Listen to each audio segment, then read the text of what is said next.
हाँ जी, तो डाइपोल के वर्क डन कैलकुलेट करने के बाद डाइपोल में एक चीज़ हम और पढ़ते हैं, that is energy contain by a dipole और energy stored by a dipole और energy stored in a dipole. एक डाइपोल इलेक्ट्रिक फील्ड में अगर रखा हो तो उसके पास कुछ एनर्जी होती है, वो एनर्जी कितनी होती है और क्यों होती है, ये हमको डिस्कस करना है।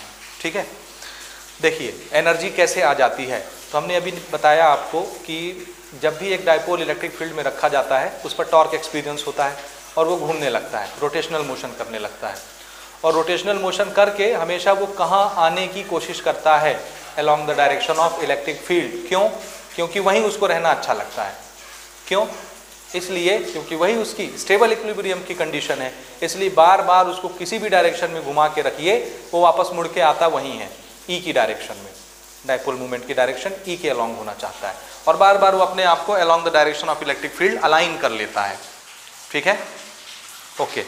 तो जब ये ऐसे घूमता है या हम इसको घुमाते हैं तो हमको वर्क करना पड़ता है। और आपने 11th में ये कॉन्सेप्ट पढ़ रखा है कि जब भी किसी बॉडी के ऊपर आप वर्क करते हो तो आपका वर्क कहाँ जाता है, आपकी एनर्जी कंज्यूम होती है, वर्क करने में एनर्जी लगती है और एनर्जी डिस्ट्रॉय होती नहीं तो कहाँ जाती है, खर्च तो होती है। तो वर्क एनर्जी का प्रिंसिपल ये बोलता है कि जिस ऑब्जेक्ट पर आपने वर्क किया है उसी ऑब्जेक्ट में आपका किया हुआ काम, आपकी खर्च की हुई एनर्जी स्टोर हो जाती है। आपका किया हुआ वर्क एनर्जी बन के स्टोर हो जाता है एज ए पोटेंशियल एनर्जी। ये वर्क एनर्जी थ्योरम में आपने पढ़ा है या नहीं? कौन से चैप्टर में? Chapter number 6, work energy power. ठीक है, क्लास 11। ओके, तो हम जो वर्क करते हैं वही वर्क क्या बन के स्टोर हो जाता है, potential energy of the dipole. ठीक है, अगर उस पर जो हम वर्क करेंगे तो अब वो एनर्जी कितनी होती है, ये तो कारण समझ में आ गया कि एनर्जी कहाँ से आती है। कहाँ से आती है? हम वर्क करते हैं डाइपोल को एक जगह से दूसरी जगह मूव कराने के लिए या घुमाने के लिए, तो जो वर्क हमने किया वही वर्क उसकी एनर्जी बन के स्टोर हो जाती है। तो एनर्जी कहाँ से आती है, समझ में आया? वर्क करने से आती है। हम वर्क करेंगे तो उसमें एनर्जी बन के स्टोर हो जाएगी। तो कहाँ से आती है एनर्जी, आया समझ? अब कितनी होती है एनर्जी उस पर बात करते हैं। ठीक, तो हम यहाँ पर इसको समझने के लिए वो कंडीशन लेंगे जहाँ पर डाइपोल रहना सबसे ज़्यादा पसंद करता है। ठीक है, so please make the heading energy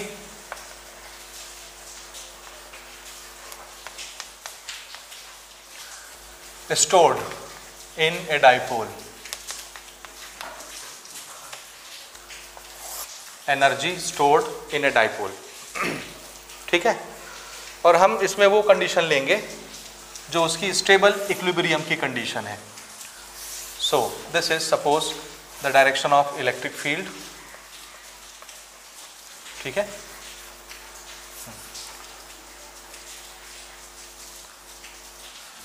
और इसी डायरेक्शन के अलोंग हम एक डाइपोल को रख देते हैं क्योंकि यही उसकी इक्विलिब्रियम की स्टेट है। So a dipole is placed along the direction of electric field. There is a distance 2L of the dipole, ये, और ये डाइपोल मूवमेंट की direction, this is the direction of dipole movement along the direction of E। this is condition of stable equilibrium of a dipole। ठीक है, okay. अब अगर इस state में डाइपोल रखा है, ये उसका स्टेबल इक्विलिब्रियम का कंडीशन है, बार बार घूम फिर के वो इसी स्टेट में आना चाहता है, अपने आप को E के अलोंग करना चाहता है बार बार। तो क्या अभी मैं आपसे पूछूं कि एक डाइपोल अपने इक्विलिब्रियम के कंडीशन पर रखा हुआ है तो क्या इसके पास कुछ एनर्जी होगी या नहीं होगी? बोलिए।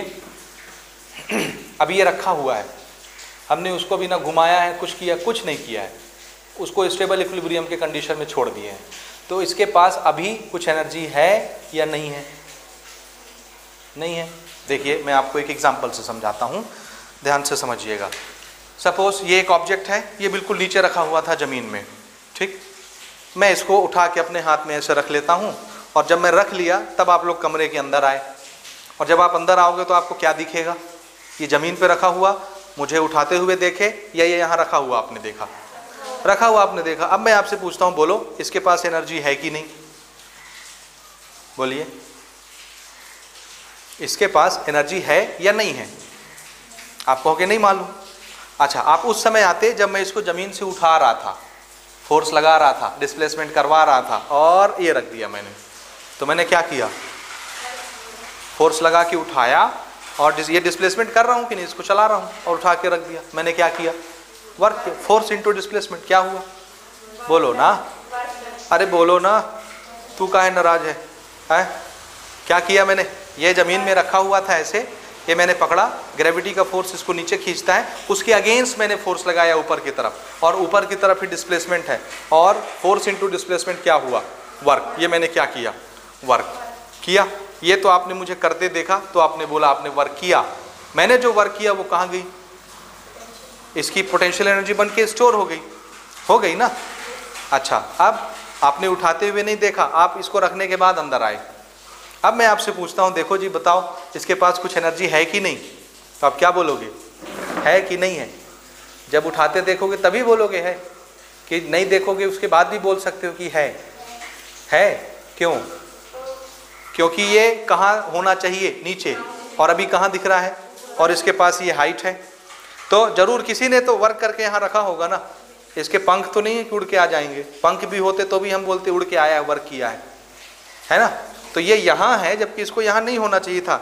इसके पास हाइट है, और हाइट है तो जरूर हाइट पे आया है, तो किसी ने उठा के रखा होगा, किसी ने वर्क किया होगा। तो इसके पास क्या होगी, पोटेंशियल एनर्जी होगी ना कुछ एनर्जी। वो जो भी हो, कितनी है वो हम जानते हैं पोटेंशियल एनर्जी के फॉर्मूले से। सपोज ग्राउंड से इसके पास हाइट h है, इसका मास m है, यहाँ की ग्रेविटी g है, तो इसके पास कितना पोटेंशियल एनर्जी है, mgh। ये आप पढ़ चुके हैं 11th में। तो आप भले मुझे वर्क करते देखो ना देखो, आप ये बता सकते हो हाइट देख करके कि किसी ने तो यहाँ रखा होगा, तभी ना ये यहाँ आया हाइट पर, h हाइट पर, और ये यहाँ है, मतलब वर्क किसी ने किया है, तो इसके पास कुछ ना कुछ एनर्जी है। अब देखो सेम सिचुएशन तो है, ये डाइपोल रखा हुआ है इलेक्ट्रिक फील्ड में, मैं आपसे पूछ रहा हूँ इसके पास एनर्जी है कि नहीं, बोलिए, है या नहीं? क्यों है? हाँ, क्योंकि किसी ने तो रखा होगा ना यहाँ लाके। ये तो नॉर्मल इलेक्ट्रिक फील्ड था, ये बीच की लाइन नहीं होती ना डाइपोल में, ये हम इमेजिनेशन के लिए खींचते हैं। तो ये एक चार्ज है, ये दूसरा चार्ज है, पॉजिटिव नेगेटिव, ये दो चार्ज पार्टिकल हैं। अब ये चार्ज पार्टिकल यहाँ रखे हुए हैं, तो कोई तो लाके रखा होगा ना, अपने से तो यही जन्म नहीं ले लिए हैं। समझ आया? किसी ने रखा है तो जरूर उसने वर्क किया होगा लाने में। तो वर्क किया होगा तो वर्क का क्या होता है, पोटेंशियल एनर्जी बन के स्टोर हो जाती है। इसको ला करके रखे होंगे तो वो वर्क, इसकी पोटेंशियल एनर्जी बन के स्टोर हो गई होगी प्लस क्यू के। इसको जब कहीं से उठा के ला के यहाँ रखे होंगे डाइपोल बनाने के लिए, तो इस पर भी वर्क किए होंगे, कहीं से लाए होंगे, कुछ तो वर्क किए होंगे ना लाने में, वो वर्क इसकी पोटेंशियल एनर्जी बन के स्टोर हो गई होगी। तो एक इलेक्ट्रिक फील्ड में रखा हुआ डाइपोल कुछ एनर्जी कैरी करता है या नहीं करता? करता है। कैसे पता? क्योंकि वहाँ रखा है तो किसी ने रखा होगा, तो जिसने रखा होगा उसने क्या किया होगा, वर्क, और उसका वर्क एनर्जी बन के स्टोर हो गया होगा। समझ आया? अब मुझे ये निकालना है कि इस डाइपोल के पास कितनी एनर्जी है। तो मुझे क्या करना चाहिए, मुझे ये पता करना चाहिए कि इस प्लस क्यू को लाने में कितना वर्क करना पड़ता है, और इस माइनस क्यू को लाने में कितना वर्क करना पड़ता है। सारे वर्क जोड़ दीजिए तो इसके पास टोटल एनर्जी आ जाएगी, क्योंकि वही वर्क तो एनर्जी बन के स्टोर हुई होगी जो प्लस क्यू को लाने में लगी होगी, माइनस क्यू को लाने में लगी होगी। आया कुछ बात समझ या नहीं आया? आया? पक्का? हाँ। अब कहाँ से लाना है इसको, चार्ज को? तो इसको देखो, इसको मैं कहाँ से लेके आया था, इसको ऐसी जगह से लेके आया था जहाँ इस पर पहले फोर्स नहीं लग रहा था। जब मैं लेके आने लग गया तब ग्रेविटी इस पर फोर्स लगाने लग गई, हाइट बढ़ते जा रहा है, फोर्स लगता जा रहा है, तो मैं इसको यहाँ रख दिया। अब इसको अर्थ खींच रही है, फोर्स लगा रही है। लेकिन जब ये ज़मीन पर रखा था तो फोर्स लग रहा था क्या इस पर? नहीं लग रहा था। जब उठा के यहाँ रख दिए तो इस पर लग रहा है कि नहीं? लग रहा है। तो इसको ऐसी जगह से लाना है जहाँ इस पर फोर्स नहीं लगता था पहले, जीरो फोर्स वाले इलाके से मैं इसको लेके आया था, ठीक। और इसको लाके कहाँ रख दिया मैंने, इलेक्ट्रिक फील्ड में, चार्जेस को। और इलेक्ट्रिक फील्ड चार्ज पर फोर्स लगाता है, तो ये फोर्स लगने वाली दुनिया में आ गया है चार्ज, इन पर फोर्स लग रहा है। तो इनको मैं कहाँ से लेके आया होऊंगा, कहाँ से? जहाँ फोर्स नहीं लगता रहा होगा, जीरो फोर्स वाले इलाके से। कहाँ होता है जीरो फोर्स वाला इलाका? फोर्स कहाँ जीरो होता है? तो हमको मन से आंसर नहीं देना है, हमको हमेशा फॉर्मूले से आंसर देना है। फोर्स का फॉर्मूला क्या होता है? चार्ज पर लगने वाला फोर्स, बताइए। नहीं, चार्ज पर लगने वाला फोर्स, एक सिंपल, एक चार्ज पर, सिंगल चार्ज पर, Q इंटू ई अपॉन ई, नहीं यही होता है ना, फोर्स ऑन ए चार्ज। अब चार्ज तो मरता नहीं, तो रहेगा तभी तो फोर्स एक्सपीरियंस होगा। तो फोर्स किसकी वजह से जीरो हो सकता है? E। तो जहां E जीरो होगा, जहां पे E जीरो होता होगा वहां फोर्स भी क्या हो जाता होगा? जीरो। अब E कहां जीरो होता है? तो इसको भी आप अपने मन से नहीं बोलेंगे ना कहां जीरो होता है, तो हम E का फॉर्मूला याद करेंगे। E का फॉर्मूला क्या होता है? 1/4πε0 Q upon R square. E zero करना है, यानी इसको छोटा करते करते करते करते कितना कर दो? जीरो। ये छोटा कब होगा? जब ये बड़ा होगा। तो R को बड़ा करते जाओ करते जाओ करते जाओ, इतना बड़ा कर दो कि ये छोटा होते होते क्या हो जाए? जीरो। R को कितना करना है? इन्फिनिटी। बड़ा करते करते कितना कर दिए? हाँ, तो जब R इन्फिनिटी हो जाता है तब E क्या हो जाता है? और जहां E जीरो होता है वहां फोर्स क्या हो जाता है? जीरो। तो चार्ज कहां पर जीरो फोर्स एक्सपीरियंस करता है? इन्फिनिटी पर, क्योंकि इन्फिनिटी पर E क्या रहता है? जीरो। फोर्स क्या लगता है? जीरो। आया समझ? तो हम क्या करेंगे, देखो ये अभी डाइपोल सजा सजाया दिख रहा है आपको, अभी हम इससे एक स्टेप पहले जा रहे हैं। अभी मानिए यहाँ कुछ भी नहीं रखा है, सिर्फ इलेक्ट्रिक फील्ड है। सिर्फ क्या है? अब मुझे बारी बारी से दोनों चार्जेस लेके आने हैं। कहाँ से? इन्फिनिटी से, क्योंकि वहाँ फोर्स नहीं लगता। मैं इन्फिनिटी से प्लस क्यू पकड़ूंगा, वर्क करके लाऊंगा, यहाँ रख दूंगा। जितना वर्क करूंगा वो प्लस क्यू की एनर्जी बन के स्टोर हो जाएगी। मैं इन्फिनिटी से माइनस क्यू पकड़ूंगा, लाऊंगा, वर्क करूंगा, यहाँ रखूंगा या यहाँ रख दूंगा, वो इसकी पोटेंशियल एनर्जी बन जाएगी। तो प्लस क्यू को यहाँ रख दिया, माइनस क्यू को यहाँ रख दिया, ये क्या बन जाएगा? डाइपोल। इस पर जो वर्क किया इसकी एनर्जी, इस पर जो वर्क किया इसकी एनर्जी बन गई, दोनों जोड़ दिए, क्या बन गया? Total potential energy. वही टोटल पोटेंशियल एनर्जी इसकी एनर्जी होगी। आया समझ? तो चलिए एक्शन क्या करना है हमको। सपोज यहां कहीं दूर में, उधर कहीं इन्फिनिटी होता है, और इन्फिनिटी पर E की वैल्यू क्या होती है? और वहां फोर्स क्या लगता है? जीरो। यहां पर एक प्लस क्यू चार्ज है और एक माइनस क्यू चार्ज है, इनको हमको उठा के लाना है। समझ रहे हो ना? तो पहले मैं प्लस क्यू चार्ज को लाता हूं, वहां पर कोई फोर्स नहीं है, कोई इलेक्ट्रिक फील्ड नहीं है, लेकिन जहां इलेक्ट्रिक फील्ड होगा वहां इलेक्ट्रिक फील्ड चार्ज पर क्या करेगा? फोर्स लगाएगा। ठीक, अब देखो, अब मैंने प्लस क्यू को पकड़ा, ये डाइपोल बनाना है। पहले मैं किसको लेके आ रहा हूं? प्लस क्यू को। फिर किसको लेके आऊंगा? Minus Q. तो ये प्लस क्यू को पकड़े, वहां तो फोर्स नहीं है, इलेक्ट्रिक फील्ड नहीं है, लेकिन जैसे ही एक कदम चलूंगा इलेक्ट्रिक फील्ड आ जाएगा कि नहीं? किसकी वजह से? क्योंकि यहाँ है यूनिफॉर्म इलेक्ट्रिक फील्ड। किसी ने बनाया होगा, कोई अदर चार्ज होगा।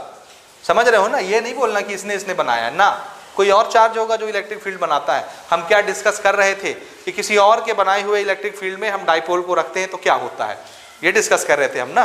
तो ये इलेक्ट्रिक फील्ड किसी और ने बनाया होगा, यहाँ है इलेक्ट्रिक फील्ड।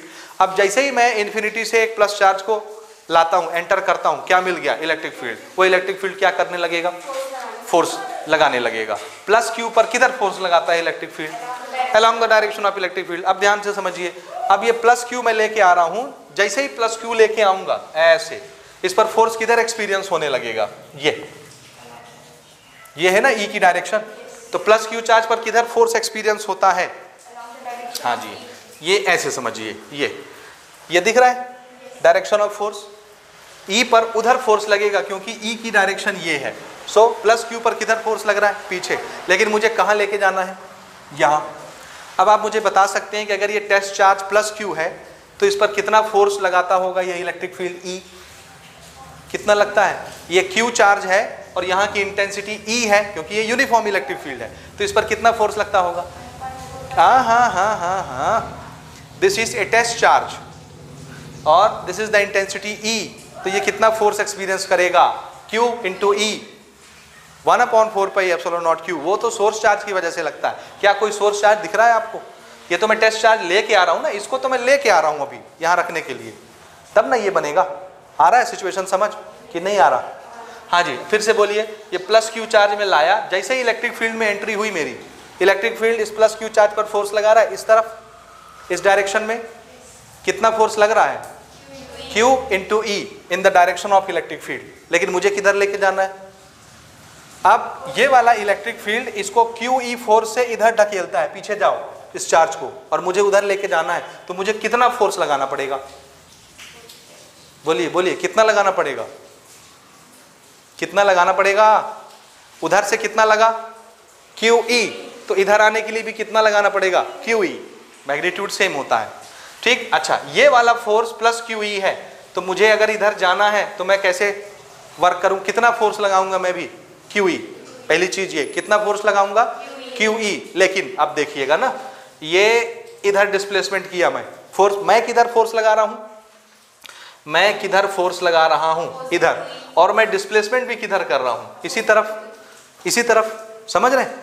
इस चार्ज को पकड़ा हूं मैं ऐसे, इस पर ये वाला फोर्स कौन लगाता है, इलेक्ट्रिक फील्ड, और मैं वर्क कर रहा हूं तो मैं किधर फोर्स लगा रहा हूं, इधर आगे बढ़ने के लिए, कितना फोर्स, Q इंटू ई, और इसी तरफ डिस्प्लेसमेंट कर रहा हूं। तो डिस्प्लेसमेंट की डायरेक्शन और फोर्स की डायरेक्शन दोनों सेम है। जब दोनों सेम होती है, ऐसे में जो वर्क बनता है फोर्स इंटू डिस्प्लेसमेंट, वो होता है पॉजिटिव वर्क। जब डिस्प्लेसमेंट की डायरेक्शन में फोर्स लगे या फोर्स की डायरेक्शन में ही डिस्प्लेसमेंट हो, तो फोर्स इंटू डिस्प्लेसमेंट कैसा वर्क बनता है, पॉजिटिव। लेकिन अगर फोर्स इधर हो और डिस्प्लेसमेंट इधर कर रहे हैं, फोर्स की डायरेक्शन ये, डिस्प्लेसमेंट की डायरेक्शन ये, अपोजिट, तो ये कैसा वर्क होता है, negative work. Work is a scalar quantity but it carry sign positive और नेगेटिव। वर्क पॉजिटिव होता है, नेगेटिव होता है। थर्मोडायनेमिक्स में आपने पढ़ा होगा, आपकी मैडम पढ़ाती हैं, work is a scalar quantity but it carries sign positive और नेगेटिव। ठीक है, मेरी बातें समझ आ रही हैं कि नहीं आ रही हैं, आ रही है ना। तो वर्क एक स्केलर क्वांटिटी है, लेकिन उसके बावजूद उसमें साइन कैरी होता है। वर्क पॉजिटिव हो सकता है, नेगेटिव हो सकता है। Work done by the system, work done on the system. याद आया कुछ, थर्मोडायनेमिक्स की लैंग्वेज है ये।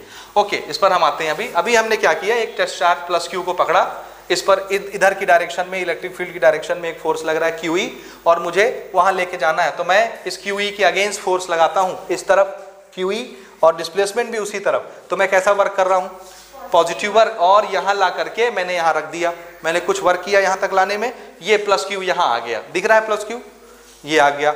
जो भी मैंने वर्क किया, जो भी मैंने वर्क किया, वो क्या बन गई, इसकी पोटेंशियल एनर्जी, और वो एनर्जी इसकी एनर्जी बन के स्टोर हो गई। वो वर्क मेरा इसकी एनर्जी बन के स्टोर हो गई। लेट अस सपोज इसको यहाँ से यहाँ तक लाने में मैंने वर्क किया U1, कितना, U1, तो इसकी पोटेंशियल एनर्जी कितनी, वही U1 इसकी एनर्जी बन के स्टोर हो गई।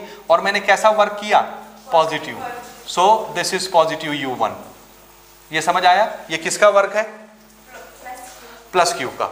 ठीक बात। अब हमको किसको लेके आना है, प्लस Q यहाँ रखा गया, माइनस Q लाना है। फिर से वहीं चलते हैं। अब ये सिचुएशन समझिए, अब कौन सा चार्ज पकड़ा मैंने, माइनस Q। जैसे ही माइनस Q यहाँ से पकड़ता हूँ, ये इन्फिनिटी वाला इलाका है, इलेक्ट्रिक फील्ड नहीं है, तो यहाँ तो इस पर फोर्स नहीं लगता। लेकिन जैसे ही मैं इलेक्ट्रिक फील्ड में एंट्री मारूंगा, ये एक्सटर्नल इलेक्ट्रिक फील्ड यूनिफॉर्म, तो इलेक्ट्रिक फील्ड चार्ज पर क्या करेगा, फोर्स लगाएगा। किधर लगाएगा, ये कौन सा चार्ज ला रहा हूं मैं, नेगेटिव, और नेगेटिव चार्ज पर इलेक्ट्रिक फील्ड किधर फोर्स लगाता है, ये ऐसा लगेगा फोर्स, ये। This is the direction of force. अब एक बात बताओ, अगर मैं माइनस चार्ज को यहां ला के रख दूं और छोड़ दूं, तो क्या होगा, क्या होगा, यहां लाऊं माइनस चार्ज को, इलेक्ट्रिक फील्ड में रख दूं और हाथ हटा लूं, तो क्या होगा, इलेक्ट्रिक फील्ड माइनस चार्ज पर फोर्स लगा रहा है कि नहीं, लगा रहा है। किधर लगा रहा है, हाँ उस तरफ। तो जैसे ही मैं इस माइनस चार्ज को छोड़ूंगा, इलेक्ट्रिक फील्ड तो खींच ही रहा है, ये माइनस चार्ज ऐसे भाग जाएगा खुद ही, और रुकेगा नहीं, भागता चला जाएगा, क्योंकि फोर्स लग रहा है। और फोर्स का एक्शन क्या होता है, डिस्प्लेसमेंट। आ रहा है ये समझ, हाँ। तो अब मुझे इस माइनस Q को यहाँ ला के रखना है, और अगर मैं यहाँ छोड़ देता हूँ इसको, तो ये क्या होगा, भाग जाएगा। इसलिए ये भाग मत जाए, इसको रोकने के लिए मुझे क्या करना पड़ेगा, इधर फोर्स लगाना पड़ेगा। आ रहा है समझ, किधर फोर्स लगाना पड़ेगा, ऐसे, इस तरफ, ऐसा, ये वाला फोर्स कौन लगाएगा, बोलो बोलो, कौन लगा रहा है ये फोर्स। ओहो, कंफ्यूज हो गए। फिर से देखिए, ये माइनस Q को हम पकड़े, और पकड़ के जैसे एंट्री मारे, इलेक्ट्रिक फील्ड माइनस चार्ज पर किधर फोर्स लगाएगा, इस तरफ। अब अगर मैं छोड़ दूंगा, ये भाग जाएगा, एक्सेलरेशन आ जाएगा, वहां रुकेगी नहीं, आगे भाग जाएगा जहां तक इलेक्ट्रिक फील्ड होगा। समझ आया, ओके। लेकिन अगर डाइपोल बनाना है तो इसको भागने नहीं देना है, इसको रोक के रखना है। तो क्या करना पड़ेगा, मुझे फोर्स लगाना पड़ेगा। किधर, ये उधर भाग मत जाए, तो मुझे किधर फोर्स लगाना पड़ेगा, अपोजिट डायरेक्शन में, ये। ठीक है, ओके। तो ये आपने समझा। फिर से इसको लेते हैं ऐसे। तो हम जैसे ही इसको एंटर कराएंगे, इधर फोर्स लग रहा है, ये उधर भाग मत जाए, मुझे किधर फोर्स लगाना पड़ेगा, इस तरफ। इधर फोर्स लगाए, कितना, सेम, कितना फोर्स लगेगा, this is minus Q charge and the intensity is E, तो कितना फोर्स, माइनस QE, इतना ही लगाएगा ना इलेक्ट्रिक फील्ड। तो ये भाग मत जाए माइनस QE से, तो मुझे इधर कितना लगाना पड़ेगा, माइनस QE, सेम। लेकिन मुझे जाना कहाँ है, उधर, और मैं फोर्स किधर लगा रहा हूँ, इस तरफ। फोर्स इधर लगा रहा हूं लेकिन कहाँ ले जाऊंगा, आगे। तो मैं इसको ऐसे पकड़ता हूं और उधर फोर्स लग रहा है इलेक्ट्रिक फील्ड का, उसको बैलेंस करने के लिए मुझे फोर्स इधर लगाना पड़ता है, लेकिन इसको डिस्प्लेसमेंट किधर कराना है, इस तरफ। फोर्स इधर, डिस्प्लेसमेंट उधर, there is a angle 180 degree. तो वर्क कैसा हो गया, निगेटिव। तो मैं कैसा वर्क कर रहा हूं माइनस क्यू को लाने के लिए, निगेटिव। निगेटिव वर्क करते करते करते करते करते यहां पहुंचा, सेम Q1 तक। यहां पर मैंने माइनस क्यू चार्ज को अभी पहुंचाया है। अब बताइए ये वाला क्यू, ये वाला क्यू कैसा होता है, सेम मैग्नीट्यूड वाइज। और ये इलेक्ट्रिक फील्ड कैसी है, यूनिफॉर्म, मतलब हर जगह इसकी इंटेंसिटी क्या है, सेम। तो हर जगह इस पर भी, माइनस क्यू पर भी कैसा फोर्स लगा होगा, जैसा इस पर लग रहा था, सेम। सेम क्यू ई है तो सेम फोर्स है ना। तो यहां तक अगर मैं प्लस क्यू को लाया था उस समय मुझे कितना वर्क करना पड़ा था, U1 प्लस U1। और अब की बार मैं माइनस क्यू को लाया हूं निगेटिव वर्क करके, यहीं तक पहुंचा हूं, तो मैंने कितना वर्क किया होगा, सेम। क्योंकि क्यू सेम है, ई सेम है, तो वर्क भी कैसा होगा, और सेम डिस्प्लेसमेंट भी है, यहीं तक की दूरी दोनों की, तो वर्क भी कैसा हुआ होगा, सेम। लेकिन एक पॉजिटिव वर्क है और दूसरा, हाँ, तो इसका वर्क कितना हुआ अभी, निगेटिव ये। लेकिन अभी डाइपोल बना नहीं, दोनों एक ही पॉइंट पर आ गए हैं। हाँ, अब आप मुझे बताइए कि प्लस क्यू को यहां तक लाने में और माइनस क्यू को यहीं तक लाने में मैंने टोटल वर्क कितना किया, टोटल वर्क। प्लस क्यू को लाया कितना वर्क किया, प्लस U1। माइनस क्यू को लाया कितना वर्क किया, minus U1। What is the net work, 0। तो 0 वर्क में ये कहां पहुंच गए दोनों, यहां। और हमने टोटल वर्क कितना किया, 0। अभी डाइपोल बना नहीं है। डाइपोल बनाने के लिए इस माइनस क्यू को और कितना चलना पड़ेगा, ये कितना लेंथ है यहां से यहां, तो माइनस क्यू को पकड़े 2L डिस्प्लेसमेंट और करा के ले जाना है, तब डाइपोल बनेगा। तो इसको फर्दर कितना मूव कराना पड़ेगा, 2L। अब ध्यान से समझना ना, प्लस क्यू को ला करके मैं यहीं तक रखा हूं, एनर्जी कितनी, U1। माइनस क्यू को ला करके यहीं तक रखा हूं, एनर्जी कितनी, U1 प्लस माइनस। ठीक है, quantity of the energy is same because work is same, force is same, Q is same, E is same, displacement is same. तो क्वांटिटी ऑफ एनर्जी भी दोनों की सेम है। अब माइनस क्यू को मैं और आगे ले जाऊंगा इलेक्ट्रिक फील्ड के अंदर 2L डिस्टेंस तक, तो मुझे और वर्क करना पड़ेगा। और वर्क करूंगा तो वो वर्क और एनर्जी बन के इसकी एनर्जी में स्टोर हो जाएगी इसके अंदर। तो जब ये यहाँ पहुंचेगा तो इसके पास ज्यादा एनर्जी हो जाएगी, क्योंकि इसको चलाने के लिए मैं थोड़ा और वर्क करने वाला हूँ। और वर्क करूंगा तो वो और एनर्जी बन के स्टोर होगी ना। तो जब ये यहाँ पहुंचेगा इसकी एनर्जी क्या हो जाएगी, हायर, और इसकी एनर्जी क्या हो जाएगी, lower. And there is a difference between the energy, और वही क्या होगा, potential energy of the system. समझ आया ये कि नहीं आया? ओके, तो इसको यहाँ से यहाँ तक चलाने के लिए हमको और वर्क करना पड़ेगा। और वर्क का फॉर्मूला क्या होता है,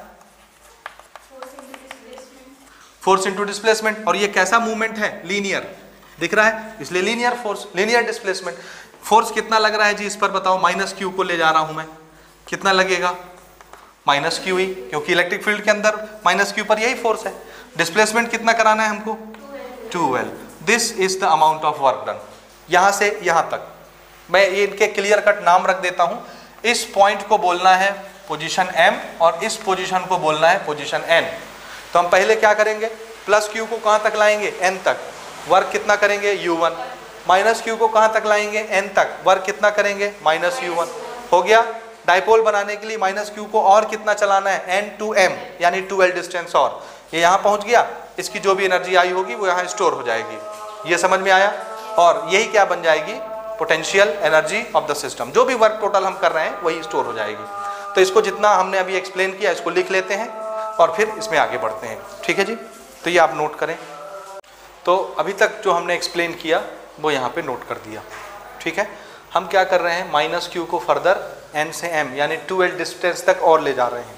फोर्स कितना लग रहा है माइनस क्यू पर, माइनस क्यू ई, और हमको डिस्प्लेसमेंट और कितना कराना है, 2L। So force into displacement is minus Q E into 2L। अब इसको आप पहचानते हो, Q इंटू 2L क्या होता है, ये Q इंटू 2L। बोलो ना, ऐसे जवाब दोगे, ऐसे करोगे क्या? हाँ, मैं रोज बोलता हूँ पिछला पढ़ के आओ, और आप लोग सीरियसली ले नहीं रहे हो। क्या होता है जी, Q into 2L, dipole movement. तो इसको क्या लिख लिए हम, this is minus sign, this is P 2QL को, और क्या रह गया, E। ठीक है, this is what, work done. तो इतना वर्क हमको और करना पड़ेगा, किसके लिए, माइनस क्यू को यहाँ तक पहुँचाने में, और जैसे ही माइनस क्यू यहाँ आया 2L डिस्टेंस चल के माइनस क्यू प्लस क्यू, ये क्या बन गया? डाइपोल। डाइपोल बन गया। तो हमने टोटल कितना वर्क किया? Total work on a dipole, बताइए टोटल वर्क कितना हुआ? पहले Q1 पर कितना वर्क किए थे? जी, प्लस U1। Q2 को लाए N तक, कितना वर्क किए? माइनस U1 प्लस, फिर माइनस Q को फर्दर और 2L चलाए, कितना वर्क किए? Minus PE। What is the net work? Plus U1 minus U1 cancel, plus minus minus, तो ये कितना आया? Minus PE। This is the total work done to bring both the charges from infinity at a separate distances 2L। दोनों charges को infinity से लाए और 2L distance पर ऐसे रख दिए, दोनों के बीच का डिस्टेंस 2L। तो हमको टोटल वर्क कितना करना पड़ा? Minus P। तो जितना हम टोटल वर्क करेंगे किसी ऑब्जेक्ट को मूव कराने में, वो वर्क क्या बन जाएगा? उसकी एनर्जी बन के स्टोर हो जाता है। So this much amount of energy is stored in the dipole. This work done is stored, this work done is stored as potential energy, potential energy in a dipole. So what will be the potential energy?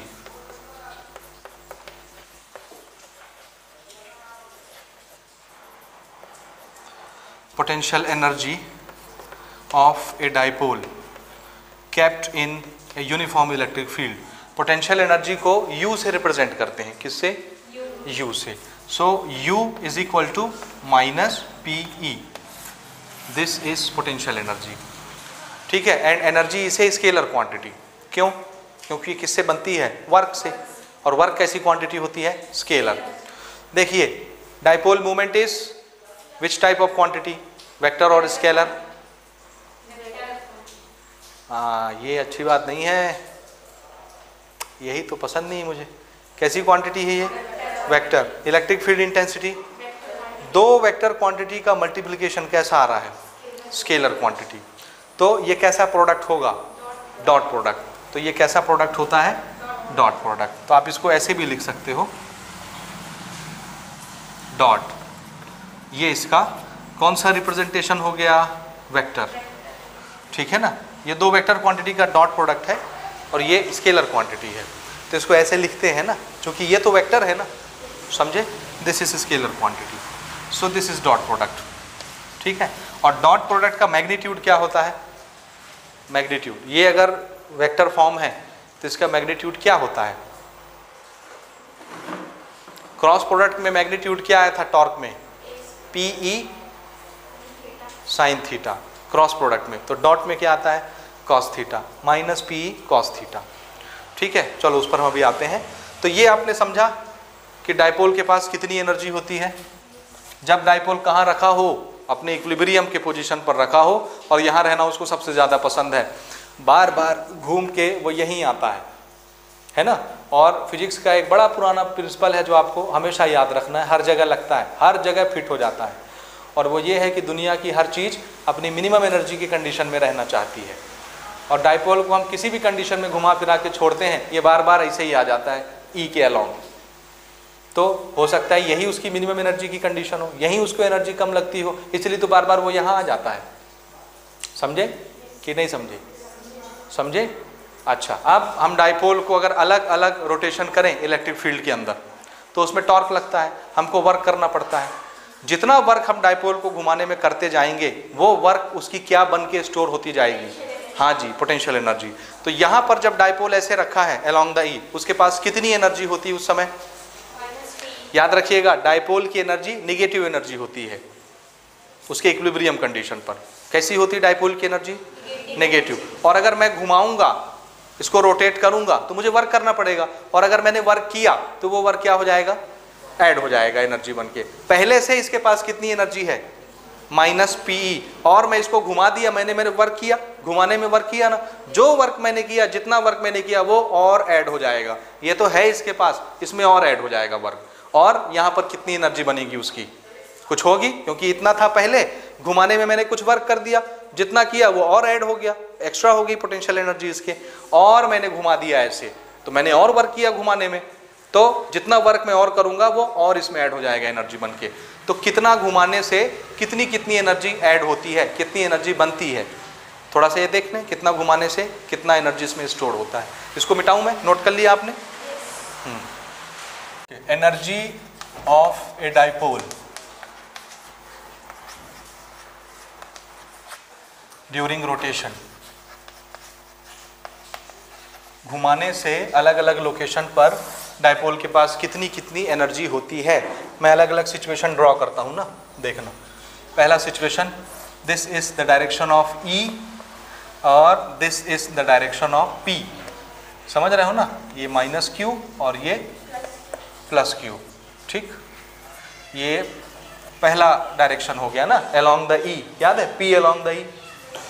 उसके बाद दूसरा situation लेते हैं, this is the direction of E and this is the direction of P। कितना घुमा दिए, 90। ये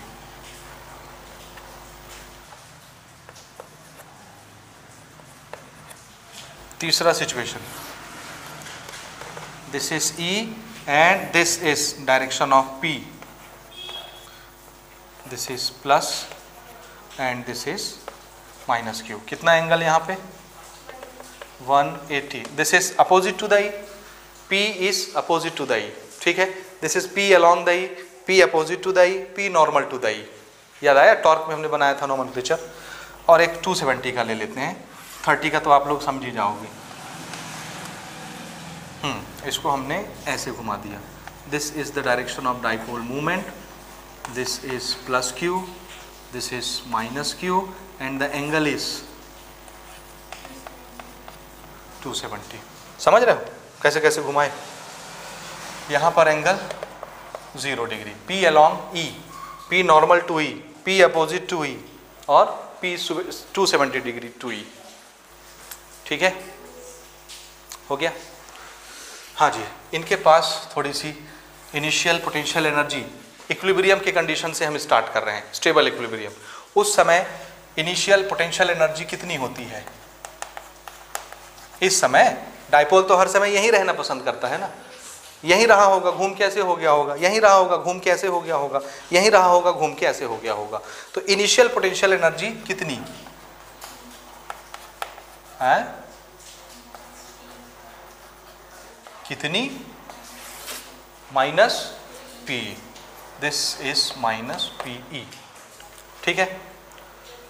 आया समझ में कि नहीं आया, आ गया ना, हाँ ओके। और वर्क डन,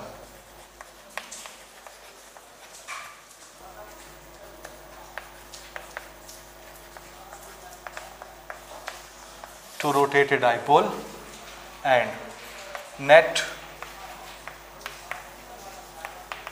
पोटेंशियल एनर्जी।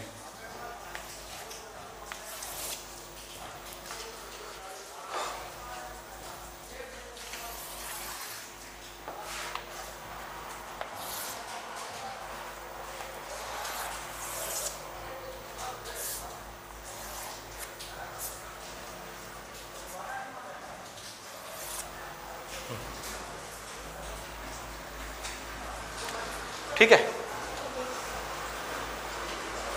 हाँ जी। पहला कंडीशन नंबर 1, जब ये E के अलोंग रहता है, P अलोंग द E, इसके पास कितनी पोटेंशियल एनर्जी होती है, -P। हमने कितना घुमाया है इसको, कुछ वर्क किया क्या, कुछ नहीं, तो अमाउंट ऑफ वर्क डन कितना हमारा 0, कुछ नहीं किया ना वर्क हमने, 0। तो अगर कुछ वर्क नहीं किए तो टोटल पोटेंशियल एनर्जी कितनी होगी इस समय इसके पास, -P, ठीक। अब इसको हमने ऐसे घुमा दिया, इनिशियली इसके पास कितनी एनर्जी थी, -P, यहाँ पर थी, इतना ही होता है ना -PE इक्विलिब्रियम पर। इसको हमने 90 डिग्री घुमाया, 90 डिग्री रोटेट करवाने में कितना वर्क करना पड़ता है, पहली बार सुन रहे हो? बोलो, पहली बार सुन रहे हो ना? 90 डिग्री घुमाने में कितना वर्क करना पड़ेगा? जरा एक पेज पलटाओ, एक पन्ना पीछे जाओ, 2 पन्ना, और देखो वर्क डन वाला कैलकुलेशन। 0 से 90 डिग्री घुमाने में कितना वर्क करना पड़ता है? देखिए, PE प्लस की माइनस, हाँ वो मैंने इसीलिए बोला था उसको याद करो, पढ़ो उसको, और पढ़ के नहीं आए हो तो 0 से 90 जब रोटेट करते हैं कितना वर्क करना पड़ता है रोटेट करने के लिए? हाँ जी, और इसके पास पहले से कितनी एनर्जी थी? हमने कितना और वर्क कर दिया? तो माइनस पी में प्लस पी जुड़ गया, तो टोटल पोटेंशियल एनर्जी कितनी हो गई? 0। तो it has potential energy 0 when P normal to E। जब डाइपोल मूवमेंट कैसा रहता है? E के साथ नॉर्मल 90 डिग्री। उस समय डाइपोल के पास कितनी एनर्जी होती है? 0। ठीक है, और जब ऐसा रहता है तो माइनस पी, 90 डिग्री रोटेट कर दिए तो कितनी हो गई उसकी एनर्जी? 0, क्योंकि हमने वर्क कितना कर दिया? PE plus P, minus PE पहले से था, हमने और प्लस PE कर दिया 90 डिग्री घुमा के, तो उसकी टोटल पोटेंशियल एनर्जी कितनी हो गई? माइनस PE में प्लस PE और जुड़ गया, 0। ठीक है, ओके।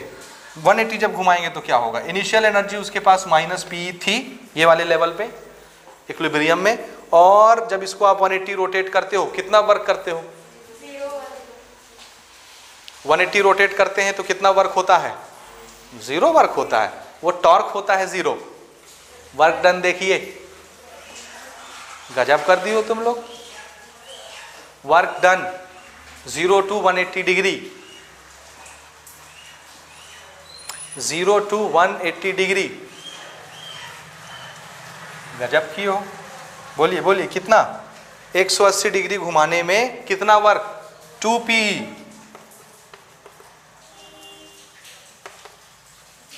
नहीं मिला? बोलो,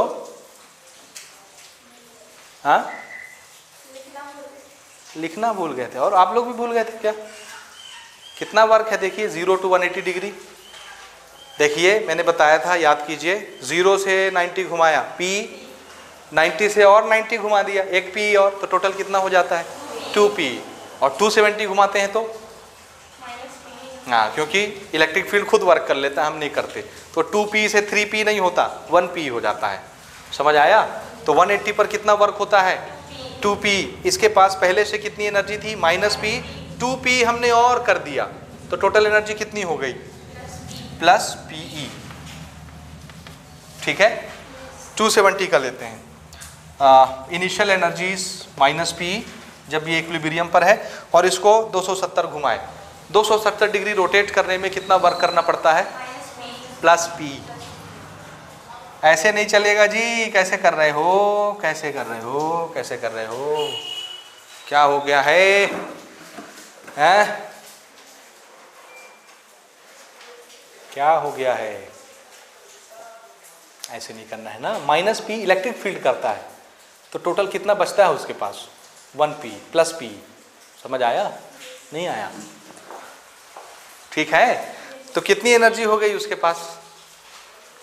माइनस P पहले से था, प्लस P हमने कर दिया 270 घुमाने में, कितना हो गया? 0 0। तो इसके पास 0 एनर्जी हो जाती है 270 पर। ठीक है, ओके। तो ये आपको याद रखना है कि कितने एंगल पर घुमाने से कितनी एनर्जी डाइपोल के पास होती है अलग अलग। ठीक है, तो देखिए पिछले जितने टॉपिक हमने पढ़े हैं वर्क के, वो सब हमने इसमें मिला लिए। वर्क भी आ गया, अलग अलग एंगल पर हमने बताया कितना कितना वर्क करना पड़ता है, और उसको हमने यहाँ ऐड अप कर लिया, और उसी से क्या बनाया? Potential energy. तो अलग अलग लोकेशन पर कितनी कितनी पोटेंशियल एनर्जी होती है, ये उसकी लिस्ट। अलग अलग एंगल पर घुमाने में कितना कितना हमको वर्क करना पड़ता है, ये उसकी लिस्ट। इनिशियली उसके पास हमेशा कितनी पोटेंशियल एनर्जी होती है इक्विलिब्रियम पर? कहाँ पर? एट इक्विलिब्रियम, स्टेबल इक्विलिब्रियम लिख लेना, स्टेबल इक्विलिब्रियम पर। ठीक है, आप बताओ पोटेंशियल एनर्जी देखो अलग अलग लोकेशन पर कितना कितना आया, दिखा? अलग अलग रोटेशन पर अलग अलग पोटेंशियल एनर्जी है। कहाँ पर डाइपोल की पोटेंशियल एनर्जी मिनिमम होती है बताइए? देखिए, यहाँ देखिए और देख के बताइए। कहाँ पर उसकी एनर्जी मिनिमम होती है?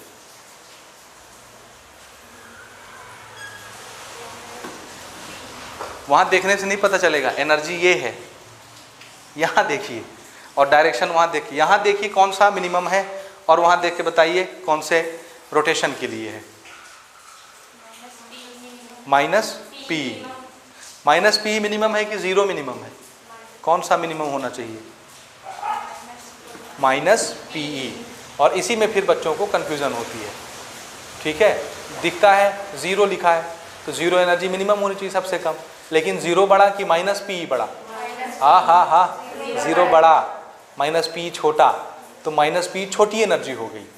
और हर चीज़ दुनिया की अपने मिनिमम एनर्जी के कंडीशन में रहना चाहती है, इसीलिए अलोंग द ई होने पर डायपोल को कम एनर्जी लगती है, क्योंकि उस समय उसकी एनर्जी क्या होती है? माइनस पी मिनिमम, इसलिए बार बार वो वहीं आता है घूम के, ठीक है। This is minimum energy, minimum, ठीक है, हो गया। फिर से डायपोल की एनर्जी जीरो कब होती है? डायपोल की एनर्जी जीरो कब होती है? डायपोल की एनर्जी जीरो कब होती है? बताइए। Perpendicular to electric field. जब डायपोल इलेक्ट्रिक फील्ड के परपेंडिकुलर होता है, नॉर्मल होता है, उस समय डायपोल के पास कितनी एनर्जी होती है? Zero. And zero is not a minimum energy, है ना। जीरो होती, बोलो ना शान से जीरो होती है। हाँ भाई, 90 डिग्री पर जब डायपोल होता है इलेक्ट्रिक फील्ड से, उस समय उसके पास कितनी एनर्जी होती है? जीरो। होने दो, क्या zero energy is minimum energy? Answer है no, minus P is minimum energy, इसलिए वो घूम के कहाँ आ जाता है? ई के अलोंग। याद रहेगा, जीरो एनर्जी कहाँ पर होती है? 90 डिग्री पर। मिनिमम एनर्जी कहाँ पर होती है? Along the direction of electric field. ये दो चीज़ याद रखिए। फिर मैक्सिमम एनर्जी कहाँ पर होती है? Maximum opposite to E maximum है। हाँ जी, ठीक बोल रहे हो, अपोजिट टू ई। उस समय एनर्जी कैसी होती है? मैक्सिमम, क्योंकि ये मैक्सिमम है और ये मिनिमम है, ठीक है, हो गया ये। अच्छा, इसमें ना आपसे एनर्जी का डेरिवेशन भी पूछा जाता है कि एनर्जी को डिराइव कीजिए। एक डायपोल को अगर मैं इलेक्ट्रिक फील्ड में रखता हूँ तो उसके पास कितनी एनर्जी होती है। एनर्जी का डेरिवेशन जब हम करते हैं तो हम बेस बनाते हैं इसको, क्योंकि इस समय इसकी एनर्जी कितनी होती है? ज़ीरो। और एनर्जी किससे बनता है? वर्क से। वर्क, और वर्क के फॉर्मूले में एंगल आता है, याद कीजिए, माइनस या P E cos theta 1 minus cos theta 2 आ रहा था। P multiplied cos theta minus cos theta 2, दो एंगल आते थे। अच्छा, उसमें अगर हम ये ले ले, जब एनर्जी जीरो होती है उस समय ये कैसा रहता है? 90। तो एक एंगल हमको 90 मिल जाएगा, और कॉस 90 क्या होता है? जीरो। तो वो एक जीरो हो जाता है, एक टर्म खत्म हो जाता है कॉस वाला, समझ आया? एक ही टर्म बचता है सिर्फ कॉस। तो हमारी एनर्जी क्या बन गई? पी ई कॉस थीटा, बस, समझ आया? माइनस साइन के साथ, minus P E cos theta. ये समझ में आ रहा है आपको या नहीं आ रहा है? तो जब भी एनर्जी का डेरिवेशन करना होता है, स्टार्ट कहाँ से करते हैं? जीरो एनर्जी से, मिनिमम एनर्जी से नहीं। उसको जीरो एनर्जी पे रखते हैं, छोड़ेंगे तो वो भागेगा, फोर्स लगाएगा इलेक्ट्रिक फील्ड उसको इधर खींचने के लिए, तो हमको इसको घुमाने के लिए कुछ वर्क करना पड़ेगा। जितनी वर्क हम करेंगे वही क्या बन जाएगी? उसकी एनर्जी। तो यहाँ से उसको हम थीटा डिग्री घुमाते हैं, 90 डिग्री से थीटा डिग्री। तो 90 से थीटा घुमाने में जो वर्क करेंगे वो क्या बन जाएगी?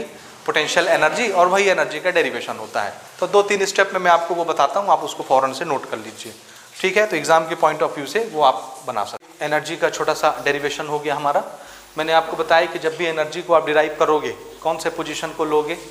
जब डायपोल नॉर्मल रहता है ई के, यानी उसकी एनर्जी क्या होती है? ज़ीरो, ठीक है, क्योंकि वो एक एंगल हमको 90 चाहिए, ताकि हम एक कॉस को क्या बना दें? Zero. Cos 90 is zero, okay. तो हमने वही पोजीशन चुना। 90 डिग्री से एक डायपोल को हम थीटा डिग्री ऐसे रोटेट कराते हैं, ऐसे। दिस इज द डायपोल, और ये कितना डिग्री हम रोटेट करा रहे हैं? ये नॉर्मल है 90 डिग्री, यहाँ से हम थीटा डिग्री, ये थीटा डिग्री एंगल बने ई और पी के बीच, समझ रहे हो? तो इतना रोटेट करेंगे कि 90 से कहाँ आ जाए? थीटा डिग्री पर आ जाए। तो कितना हमको वर्क करना पड़ेगा? जो वर्क करेंगे वो पोटेंशियल एनर्जी बन जाएगी। अब 90 क्यों लिया मैंने आपको रीजन बता दिया ना। अब देखिए, at a position when P is normal to E, a dipole has potential energy zero. इस समय इसकी पोटेंशियल एनर्जी कितनी होती है जब ये नॉर्मल रहता है? Zero. Now A dipole is rotated for a very small angular displacement D theta. थोड़े से के लिए हम इसको घुमाएंगे। क्यों थोड़े से के लिए? ये हम वर्क में डिस्कस कर चुके हैं। क्यों? क्योंकि through out the rotation torque क्या होता रहता है, बार बार चेंज होता रहता है। तो चेंज होने वाले टॉर्क से आप डिस्प्लेसमेंट को मल्टीप्लाई नहीं कर सकते, इसलिए उस डिस्प्लेसमेंट के कितने टुकड़े करोगे? बहुत सारे, और सब छोटे छोटे डी थीटा डिस्प्लेसमेंट के लिए छोटा छोटा वर्क निकालोगे, डी डब्ल्यू, और लास्ट में सबको क्या करोगे? तो 90 से थीटा लाने के लिए जितना भी डिस्प्लेसमेंट किया आपने, सबको छोटे छोटे पार्ट में ब्रेक कर लिया, डी थीटा, और हर डी थीटा के लिए टॉर्क को हम कांस्टेंट मान सकते हैं, और टॉर्क और डिस्प्लेसमेंट का मल्टीप्लिकेशन अलाउ हो जाएगा। तो हम छोटे छोटे डिस्प्लेसमेंट करेंगे और छोटे छोटे वर्क डन निकालेंगे, और सबको क्या करेंगे लास्ट में? इंटीग्रेट। कहाँ से कहाँ? 90 से थीटा डिग्री लाने के लिए। ये हमारी लिमिट हो गई 90 से थीटा। टॉर्क की वैल्यू हमने पुट की P sine theta, P constant है, बाहर चला गया, साइन थीटा का इंटीग्रेशन माइनस कॉस थीटा। एक बार अपर लिमिट रख दिए, एक बार लोअर लिमिट रख दिए, ये नेगेटिव साइन हमने बाहर ले रखा है, ठीक है। कॉस 90 0 खत्म हो गया, तो माइनस पी कॉस थीटा बस बचा। समझ गए कि नहीं? तो 90 डिग्री वाला रोल खत्म। कितने डिग्री घुमाना है वो एंगल खाली यहाँ पे लिख देना है आपको, बस कि कितना डिग्री रोटेट करना है 90 से, वो एंगल यहाँ लिख दीजिए, आ जाएगी एनर्जी वहाँ की, ठीक है। अब this is the amount of work done, और हमारा वर्क एनर्जी प्रिंसिपल ये बोलता है कि जिस ऑब्जेक्ट पर आप जितना वर्क करते हो वो उसकी एनर्जी बन के स्टोर हो जाती है। So this much amount of work is stored as a potential energy of the dipole. उसी को यू लिख दिए माइनस पी कॉस थीटा, और दिख रहा है this is A vector, this is A vector, this is a scalar. तो ये कैसा प्रोडक्ट है? डॉट, और डॉट प्रोडक्ट का मैग्नीट्यूड क्या होता है? Vector A multiply vector B multiply cos theta. समझ आया? ये ऐसा, इसको वेक्टर में लिखोगे तो ये क्या बन जाएगा? This is P dot E, बस दिस इज वेक्टर फॉर्म। और एक और फॉर्म याद कीजिए, वो टॉर्क वाला जो हमने लिखा था, टॉर्क क्या होता था? पी क्रॉस ई, ठीक है, क्योंकि ये क्या है? ये क्रॉस प्रोडक्ट है वेक्टर, और इसका magnitude P E sine theta, this is torque. तो ये इसका मैग्नीट्यूड है, ये इसका मैग्नीट्यूड है, ये डॉट प्रोडक्ट है, वो क्रॉस प्रोडक्ट है। समझ आ रहा है? ये इसके बीच का रिलेशन है। तो दोनों तरह की रिलेशन हमने बना लिए, एनर्जी का भी हमने बना लिया। सो डायपोल में आपके सिलेबस में बस इतना ही है। इस साल आपके सिलेबस में बहुत सारी चीज़ें रिड्यूस भी हैं, जैसे एक रिंग की वजह से उसके एक्सिस पर कितना इलेक्ट्रिक फील्ड बनता है। रिंग समझ रहे हो? स्फीयर नहीं, रिंग, छल्ला। उसकी सेंटर से एक एक्सिस लाइए, उस एक्सिस पर इस रिंग की वजह से, अंदर से खोखला रहता है रिंग की वजह से उसकी एक्सिस पर कितना इलेक्ट्रिक फील्ड बनता है। वो डेरिवेशन इस साल नहीं है आपके सिलेबस में, रिड्यूस सिलेबस में, तो वो हम अभी नहीं कर रहे। इसके अलावा जब हम लोग गॉस थ्योरम पढ़ते हैं तो उसके दो एप्लीकेशन नहीं है। एक कंडक्टिंग शेल की वजह से कितना इलेक्ट्रिक फील्ड बनता है आउटसाइड ऑन द सरफेस और इनसाइड, और एक नॉन कंडक्टिंग शेल जिसको आप स्फीयर भी बोल सकते हो, उसकी वजह से कितना इलेक्ट्रिक फील्ड है। तो ये 2-3 टॉपिक आपके पहले चैप्टर से काटा गया है, तो इसको हम रिमूव कर रहे हैं, अभी नहीं पढ़ेंगे, जब आएगा तब पढ़ेंगे, ठीक है। तो मुझे उम्मीद है ये आपको समझ में आ गया होगा। So in the very next class from this we will discuss about Gauss theorem, और a brief introduction about Gauss theorem is a electric flux. तो इसके बाद हम लोग क्या डिस्कस करेंगे? इलेक्ट्रिक फ्लक्स, और उससे फिर गॉस थ्योरम और उसके एप्लीकेशंस, और इस चैप्टर को क्लोज करेंगे। तो बिफोर दैट इसको पॉज करके आप नोट करिए, ठीक है।